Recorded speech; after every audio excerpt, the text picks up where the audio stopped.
Entonces, damos inicio al módulo número 1 de buenas prácticas de manufactura. Como introducción, ¿cierto? Los conceptos de calidad. ¿Qué es calidad para ustedes? Calidad, ¿cierto? Si nos vamos a Estados Unidos, calidad al gringo dice que calidad es ser puntual. En Francia se habla que calidad, ¿cierto? Es el lujo. Los chilenos hablamos que calidad es bueno, bonito y barato. ¿Qué es calidad entonces? Calidad es el conjunto de características de una entidad o producto que le confieren la aptitud de satisfacer las necesidades reales, explícitas o implícitas del cliente. Y en este caso, ¿cierto? Está relacionada con la ISO 9000, que habla mucho en relación a la calidad. Y acá nosotros, ¿cierto? Una de las cosas importantes es que si un cliente no está satisfecho, no hay calidad. Aunque yo creo que lo está haciendo muy bien, ¿cierto? Si él no está conforme, no se cumple el concepto de calidad.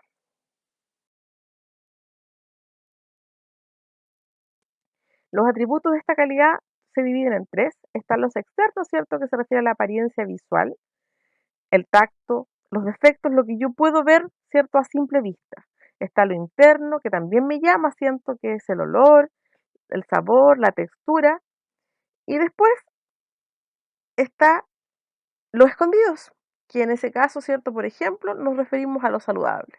Hoy día, ¿cierto? Está muy de moda el concepto de alimentación saludable, aunque no todo el mundo, ¿cierto? Lo tiene comprendido, pero en el fondo se habla de una alimentación que sea equilibrada, que tenga un valor nutritivo apropiado, ¿cierto? Donde debo tener un equilibrio entre las proteínas, carbohidratos y lípidos, ¿cierto? Que son los que nos dan las energías del día.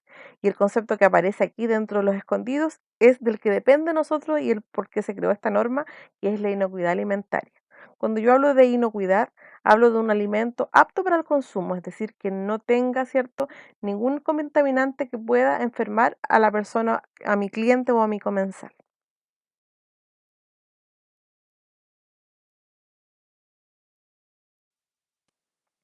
La inocuidad de los alimentos se define como la certeza práctica de que un alimento o ingrediente utilizado en una cantidad o de una manera acostumbrada y razonable no será causa de la lesión o de un daño en el consumidor. Y aquí hay unas láminas, ¿cierto? ¿Qué creen ustedes que tienen de común todas esas personas? Así como hoy día se habla, ¿cierto?, de grupos vulnerables, estos son los grupos vulnerables, ¿cierto?, dentro de los clientes que nosotros tenemos. Niños, embarazadas, enfermos y ancianos. Entonces tenemos que tener cuidado, ¿cierto? Cuando nuestro producto llega a todos ellos, es más importante aún mantener la inocuidad alimentaria.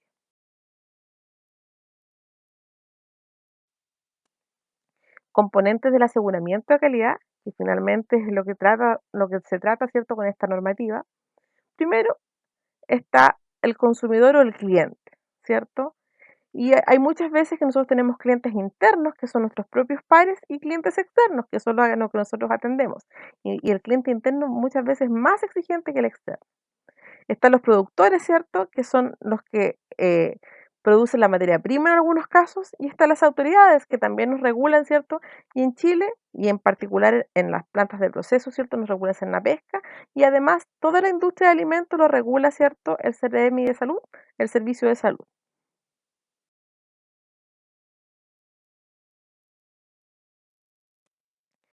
Cuando hablamos de un alimento contaminado, ¿cierto? Generalmente se divide a tres grandes grupos. Aquí se dividió en bacterias, hongos, virus, toxinas, ¿cierto? Que tiene todo relacionado con la parte biológica. Pelos, tierra y piedra, que habla de una contaminación física, y agentes químicos, que nos referimos puntualmente a la contaminación química. Los tipos de contaminación aquí están ya divididos, ¿cierto? Biológica, química y física.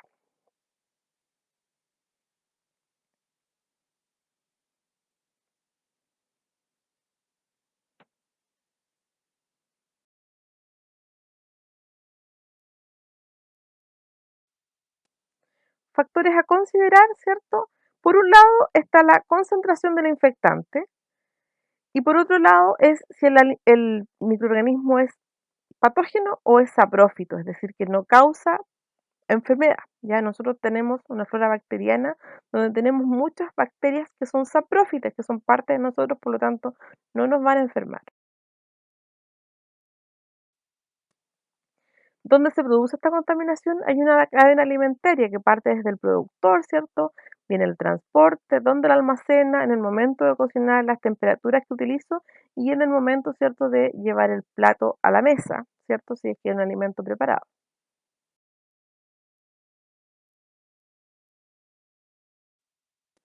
Contaminación biológica, están las bacterias, hongos, virus y parásitos, ¿cierto?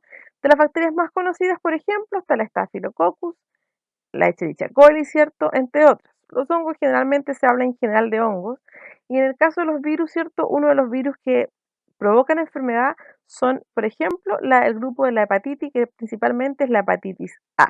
Y parásitos, ¿cierto? Hoy día no es tan común, ¿cierto? Antiguamente era mucho más común la famosa lombriz solitaria, por ejemplo. De las bacterias, ¿cierto? Existen mucho antes que nosotros, viven en diversos hábitats y tienen diferentes formas.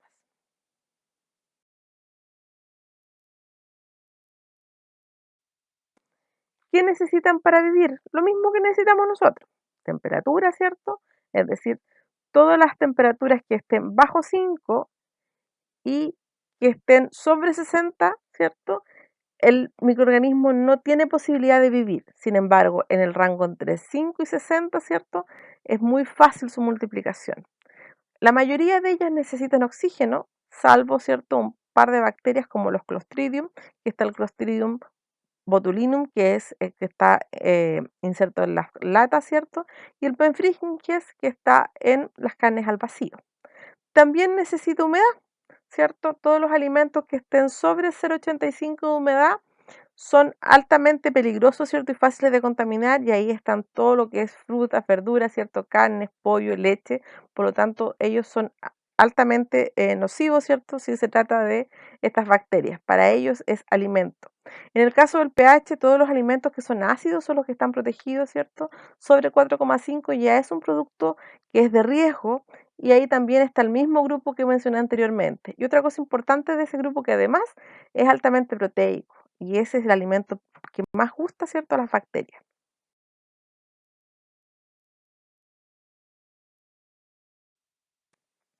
Otro factor importante acá, ¿cierto?, además de la temperatura, es el tiempo.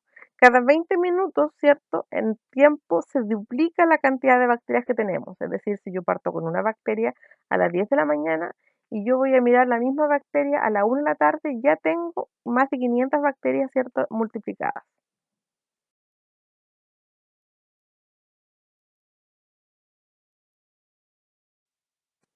Y ahí aparece el mismo ejercicio que yo les mencionaba, ¿cierto? A las 10 una bacteria, 512 bacterias exactamente a las 12 del día, a las 13 horas, perdón.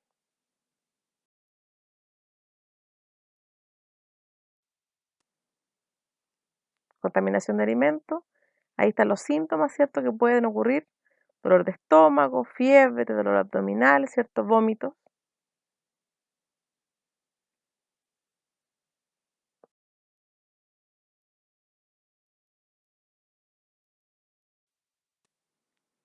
En cuanto a la terminología epidemiológica, ¿cierto? Hablamos de la ETA cuando hablamos de una enfermedad transmitida por alimentos y se refiere a cualquier enfermedad aguda atribuible al consumo reciente de un alimento contaminado.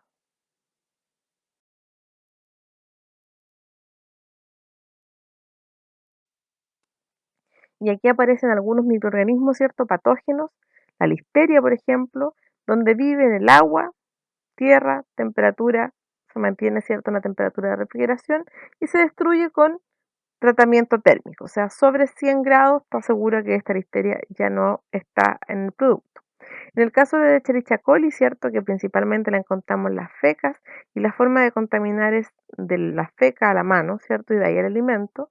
La salmonela, que la relacionamos, cierto, con el huevo, que es las fecas de las aves, y el Campylobacter, que está relacionado directamente, cierto, con las carnes crudas de pollo o de vacuno, ¿ya? Estas viven en el tracto intestinal y la temperatura viven a 37 grados, ¿cierto? Se destruyen a temperaturas altas. El Clostridium es el único, como dije antes, ¿cierto? Que además de que vive en el suelo de la tierra, se produzca una toxina y esta es termoresistente, o sea, vive a altas temperaturas. El Staphylococcus aureus, ¿cierto? Principalmente se encuentran heridas en la boca, en resfríos mal cuidados, ¿cierto? En la garganta y en las manos, ¿cierto? Las personas que tienden a ser eh, alérgicas estacionales, ¿cierto? Tienden a tener este Staphylococcus.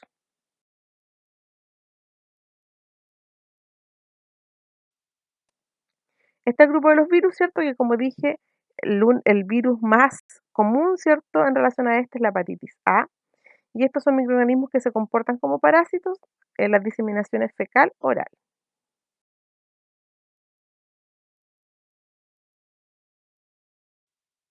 Aquí están algunos parásitos, ¿cierto? Algunos tipos de parásitos que son las amebas, Oxydius tenias, que ahí de las más conocidas es la lombriz solitaria, ¿cierto?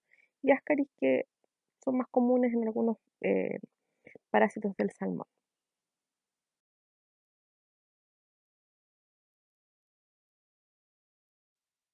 Aquí tenemos la triquina, ¿cierto? Que es uno de los parásitos más comunes en la industria alimentaria, que está presente en la carne de cerdo.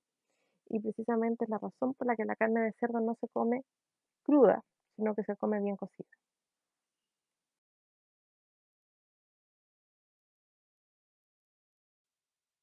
La tenia, ¿cierto? Que le nombré delante, que es la lombriz solitaria, hoy día no es tan común, ¿cierto? Era más común en el tiempo donde uno vivía o convive más en el campo. Eso es más común, están las carnes de cerdo, las aguas contaminadas y verduras contaminadas.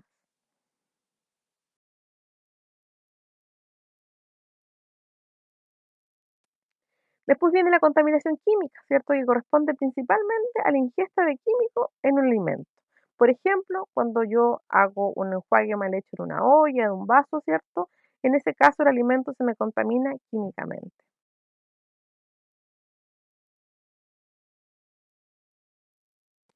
Y aquí, ¿cierto? Están los antibióticos, los más comunes en las áreas, ¿cierto? En que ustedes trabajan, está principalmente los detergentes y los desinfectantes.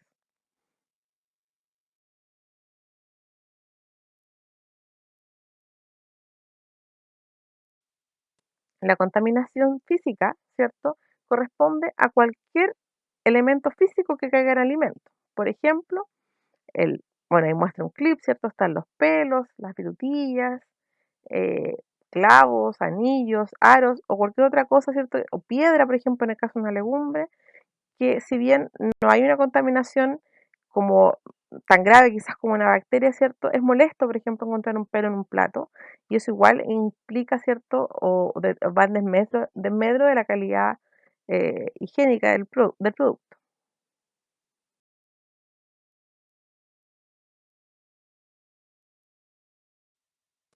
Y ahí muestra físico, ¿cierto? Vidrios, metales, madera, objetos personales, piedra, y es por la razón por la que no se usan aros ni joyas durante la preparación de un producto.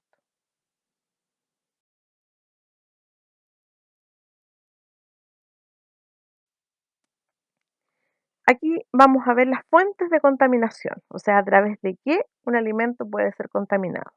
Primero que todo, ¿cierto? Es el medio ambiente. El medio ambiente es todo lo que está alrededor, ¿cierto? Y por eso es importante donde yo construyo o donde yo trabajo, ¿cierto? No se puede llevar una planta de proceso en cualquier área.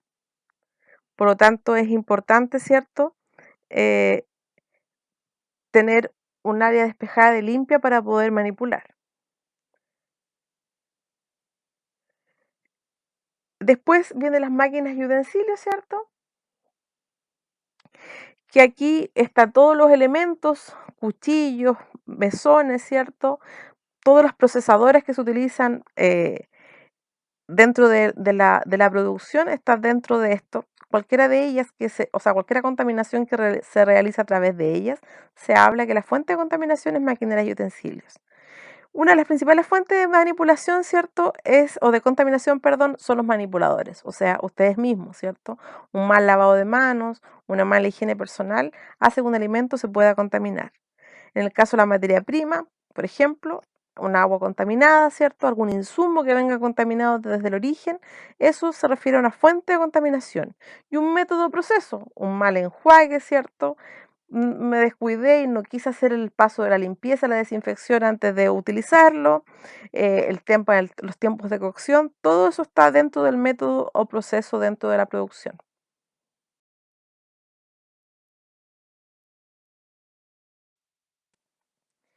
Ahora, ¿cómo garantizamos la inocuidad y calidad de los alimentos?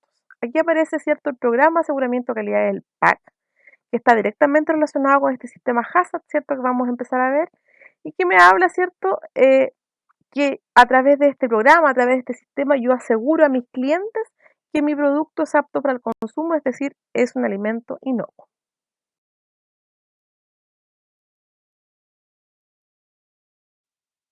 Entonces, ¿cómo lograr el PAC? La base del PAC está situada en los prerequisitos, ¿cierto?, las buenas prácticas de manufactura, que es lo que estamos viendo. Continuamos con procedimientos operacionales de saneamiento para finalmente terminar de lograr la implementación de este sistema HACCP.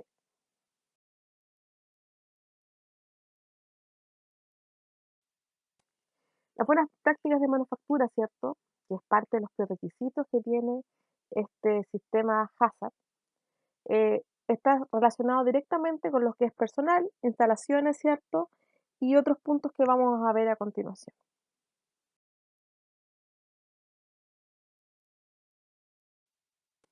Dentro de las fuentes de variación de la inocuidad de alimentos, ¿cierto? Las buenas prácticas se basan en cuatro puntos principales, que son operaciones sanitarias, instalaciones, procesos y personal.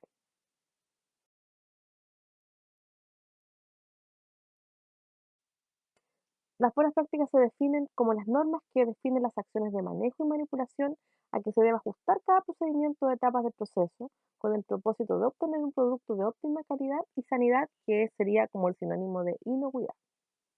Y estas incluyen normas relacionadas con instalaciones, producción y proceso, operaciones y controles sanitarios, equipos y utensilios y personal.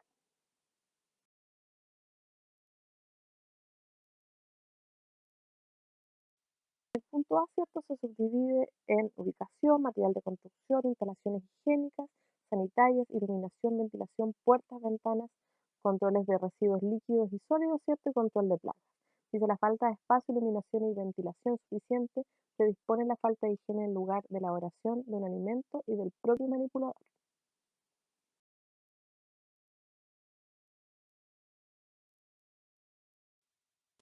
Dentro de la función de los manipuladores de alimentos, ¿cierto? Dice, no tiene injerencia en la toma de decisiones respecto a la infraestructura y equipamiento, layout de salas de proceso, pero sí pueden estar atentos. Es importante, ¿cierto?, que ustedes como manipuladores sean capaces de detectar las falencias que pueden existir, evitar, prevenir y dar aviso a un supervisor inmediatamente, ¿cierto?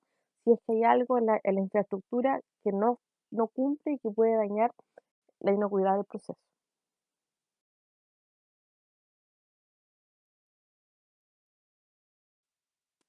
Dentro de la infraestructura, ¿cierto?, la ubicación de las cosas importantes, donde se construyen, ¿cierto?, que deben estar lejos de basurales, que esté limpio, libre de maleza, ¿cierto?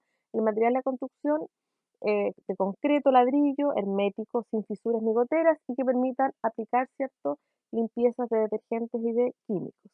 Instalaciones higiénicas, suficiente número de baños, duchas, en relación al sexo, igual, ¿cierto?, suficiente para hombres y para mujeres. Instalaciones sanitarias, ahí están las estaciones de lavado de manos, ¿cierto? Y que estén disponibles y que cumpla con todo lo que tienen que tener estas estaciones de lavado de manos.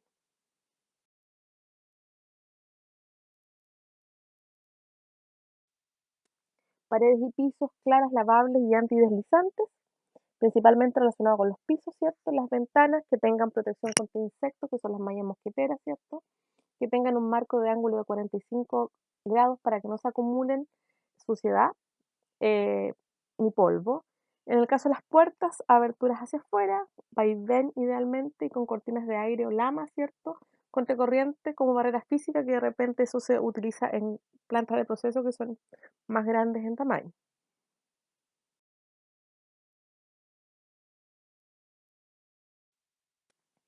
El tema de la ventilación igual es importante, ¿cierto? Generalmente hay extractores de aire para evitar la condensación, que es una de las formas de contaminar un alimento.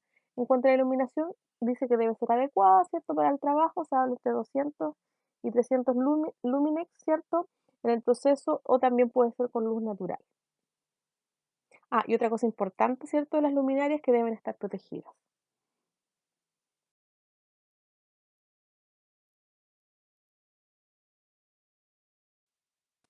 La disposición de basuras sólidas, ¿cierto? Debe haber un basurero central fuera de la planta, fuera de la planta de proceso, digamos, y van a haber basureros que van a estar en cada área, que van a irse eliminando a medida que estos se van llenando.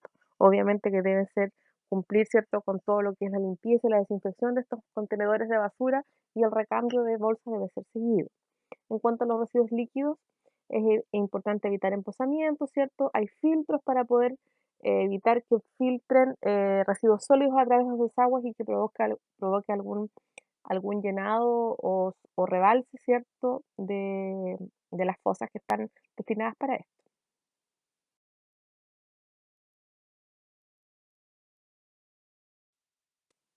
¿Por qué debemos tener cuidado con las basuras? Bueno, pueden llevar el ingreso de plagas, ¿cierto? Sustrato de multiplicación de microorganismos y también, además, provocan accidente y contaminación cruzada, ¿cierto? Los tachos siempre deben estar tapados dentro del área de proceso.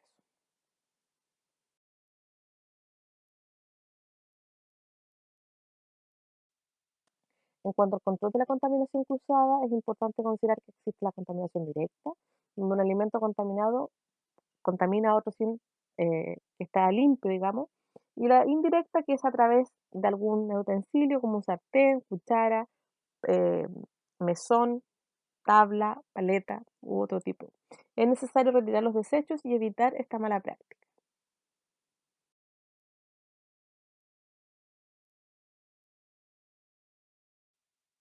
Plaga, ¿cierto? Control y cómo erradicarla se define como la presencia de seres vivos en una densidad suficiente que causen problemas sanitarios para la producción de alimentos inocuos. Y de las plagas más comunes son los roedores, ¿cierto? Las cucarachas, que si aparece una inmediatamente debe ir un control de plaga porque se multiplica de forma muy, muy rápida. Y las tijeretas que tenemos acá en el sur.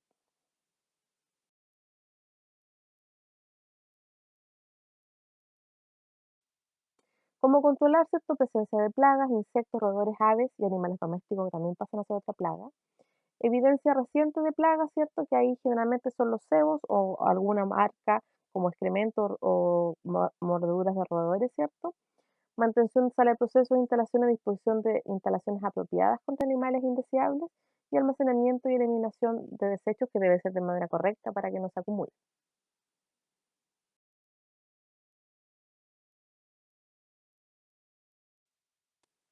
Controlar además las condiciones de los recipientes en que se depositen los desechos, que sean fáciles de limpiar y desinfectar y que sea con tapa. Limpieza y sanitización de esto, ¿cierto?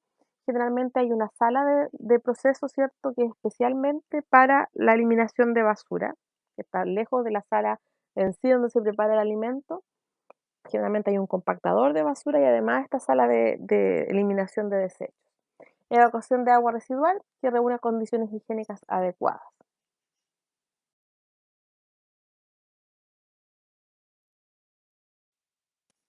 En el punto B, que son los equipos y utensilios, de las cosas importantes, ¿cierto?, es de qué material son construidos.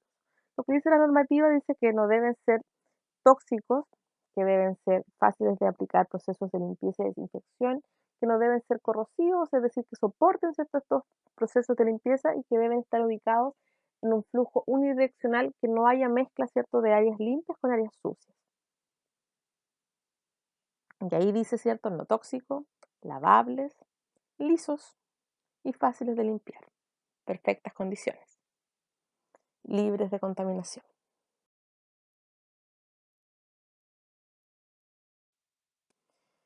¿Dónde están ubicados? Como les dije, en un flujo que sea unidireccional, que tengan espacios para transitar, ¿cierto?, las personas.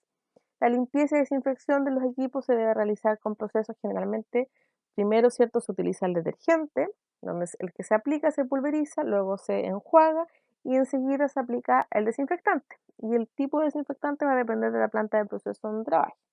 La mantención de estos equipos, ¿cierto? Si son equipos no mecánicos, obviamente que se mantienen dándole un buen uso en el proceso, y si son eléctricos u otro tipo, tiene que haber un plan preventivo, ¿cierto? Para que no se echen a perder durante la operación.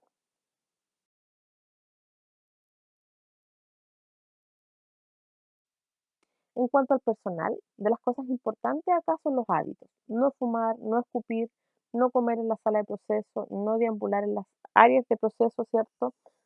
Sin que fuera estrictamente necesario.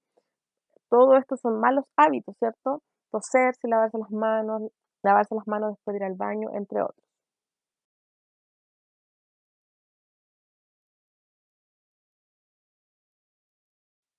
En cuanto al personal, lo que más, los exámenes que se realizan, ¿cierto? Están relacionados con la detección de estáfilo, que es un trulado de manos, un nasofaringeo, ¿cierto? Donde meten el trólo por la nariz. Y la otra es el Escherichia coli y alguna salmonella shigella que puede aparecer, por ejemplo, en las fecas.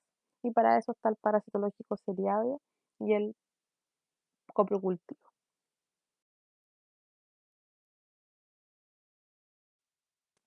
Y aquí está el cómo debiesen estar los manipuladores, ¿cierto? Baño diario, cara afeitada en el caso de los hombres, no manipular alimentos con anillos ni relojes ni ninguna joya, ¿cierto? Uñas cortas y sin barniz, cabello corto y limpio y bien tomado en el caso de las mujeres, lavado de manos cuando sea requerido y por supuesto siempre tener un uniforme completo y limpio.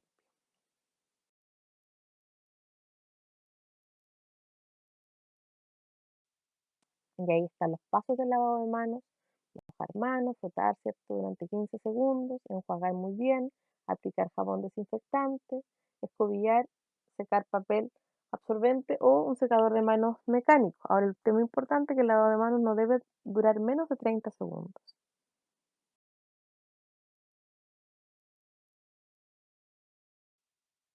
En cuanto a la salud del personal, además de los exámenes del manipulador que yo dije anteriormente, es importante que el personal con enfermedades contagiosas y lesiones de aviso, ¿cierto?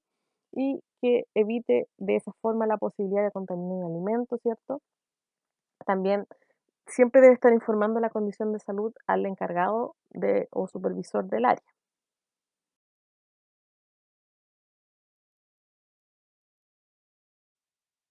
En cuanto a la capacitación, esto que estamos haciendo es parte de la capacitación, ¿cierto? Las personas que entran en contacto directo o indirecto con alimentos deben recibir capacitación de higiene de alimentos o a un nivel apropiado de operaciones que realizan. Estas buenas prácticas están directamente relacionadas con la higiene y manipulación de alimentos y esto debe quedar registrado, obviamente.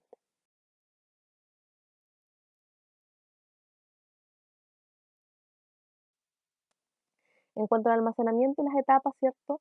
El tema importante que deben provenir de establecimientos autorizados, que estén rotulados e identificados, ¿cierto? En el caso de algunos productos igual se exige la trazabilidad de ellos. Controlar y registrar el ingreso de estas materias primas, ¿cierto? La fecha de ingreso, que cumpla con el peso que dice la guía, que cumpla con la fecha de vencimiento. Almacenamiento tanto de materias primas como productos terminados en lugares en donde se evite su deterioro y contaminación. Condiciones y envases adecuados, ¿cierto? Que no estén rotos los envases terciarios y otras cosas.